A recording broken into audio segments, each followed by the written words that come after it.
I know that majority of people watching this are Packer fans. I know you're a Packer fan. What do you expect the Packers to do this year? Will they improve or will they decline from last year? For the past several years, they're kind of just at the door, but can't seem to push through. It's frustrating. I would also say, very much like I remind people that you're frustrated that the Badgers don't win the Rose Bowl every year or get there every year.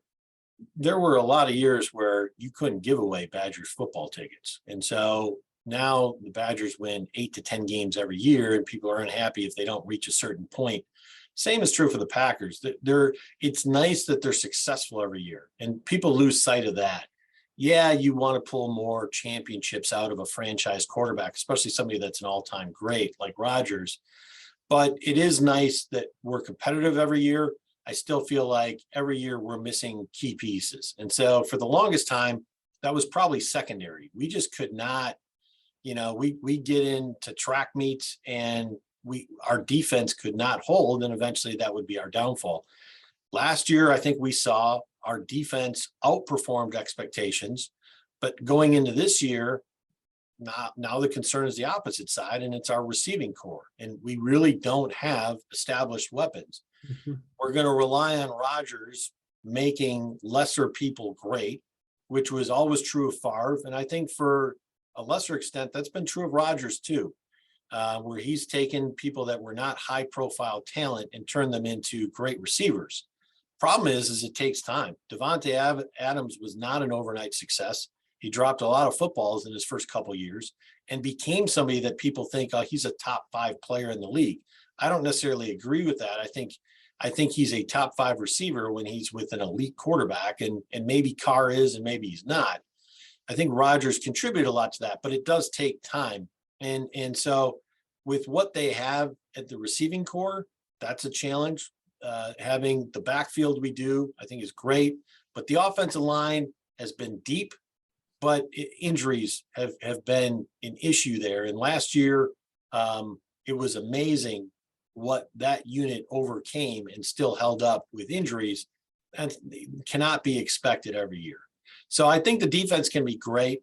Now everybody expects it to be great, so we'll see. The pass rush seems to be there, and that's, you have to have a pass rush, and you have to be able to defend 3 deep. You got to have 3 good corners or capable corners. So I think the defense has the pieces, but the receiving core is going to be the concern. And let's face it, the NFC still has some competition. The Cowboys, who knows, but the Buccaneers are not what they were 2 years ago, but they're competitive. The Rams are not what they were last year, but they're competitive. There's some good teams in the NFC. The AFC is probably better, but the NFC, it's not an easy path to the Super Bowl. And ultimately, I think the Packers are probably no better shape than they were a year ago. Yeah, I think I agree with everything you just said, to be honest. The receivers are obviously the weakest point. We just lost Adams. I know that Aaron's going to be a bit more forced to share the ball with a bunch of running backs, receivers, tight ends, because a lot of the targets were to Adams last year. And that's what you saw in the playoff game. Quite honestly, this could be better for Rodgers, because if he's forced to really open things up and look around, I think that's better for him, and it's better for the passing game. And at the end of the seasons, and especially in the loss in the playoffs, what you saw was him trying to go to his most comfortable spot too often. And if a team's good enough to take that away, few teams are, but some are, that limited us. And he's good enough to spread the ball around, but for whatever reason, he was not doing that at the end of the season. Yeah, and I think that's what cost the Packers against the 49ers, because they easily could have won, I think, that game. Sure. But they were probably targeting Adams too much, and that cost them at the end. And I think you can say, and this goes to Aaron Rodgers' legacy, is that quarterbacks alone do not win and lose. But in NFL, they play a bigger role than anybody else. And in the biggest games in the last several years, the Packers have lost games that they probably should have won. They probably should have beaten the Buccaneers the year before. They, as you pointed out, they should have won that game at the end of last season. And a lot of that does unfortunately fall on the quarterback. So I think Rodgers does have a little bit to play for his legacy. There's no question in terms of just precision, in terms of the ability to play the quarterback position. He may be the best quarterback to do that and all the things you ask somebody to execute.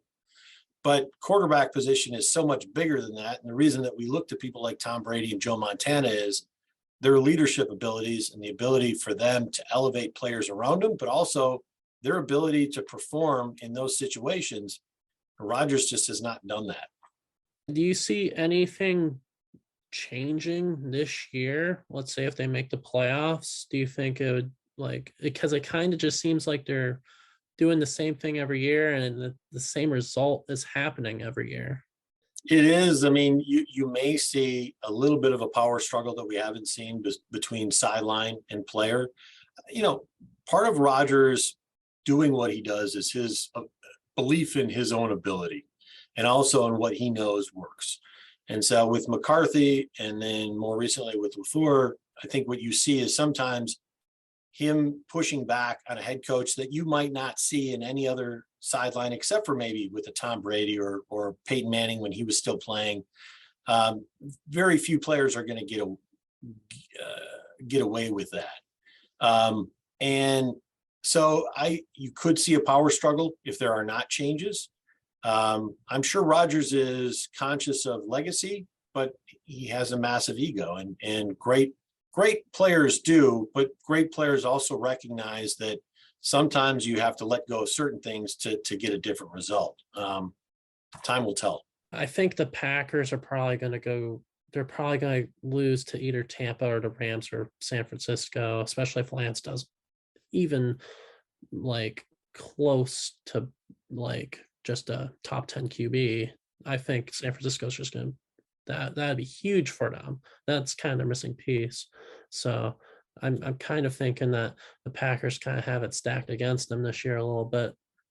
I'd be very happy if the Packers won 11 games. And I don't think 10-7 is going to be an awful year for them.